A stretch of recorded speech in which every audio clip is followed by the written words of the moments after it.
apakah kita dibolehkan berharap syafaat dari anak di hari kiamat dengan kiat memasukkan anak ke pondok tahfidz atau pesantren agar menjadi penghafal Al-Quran dan anak yang soleh, Ustaz? Apakah berharap syafaat seperti ini dibolehkan?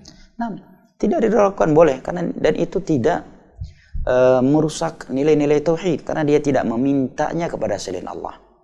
Makanya kita juga dianjurkan mengharapkan syafaat Nabi SAW, tetapi mengharapkannya kepada Allah Subhanahu Wa Taala. Maka ada doa yang dianjurkan, Allahumma syafi'i fiyya nabiyyak. Ya Allah, berikanlah syafaat Nabimu untukku.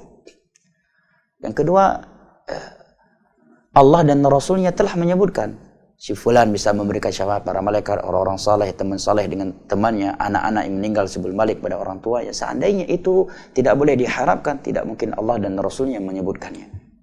Sebagaimana Allah menyebutkan keutamaan syurga dan berbagai balasannya yang ia janjikan kepada mereka yang beriman dan beramal saleh. Seandainya itu tidak boleh diharapkan, maka Allah dan Rasulnya tidak mungkin menyebutkannya, kata para ulama.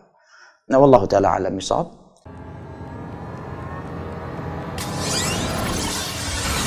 STA TV Media Syiar Islam.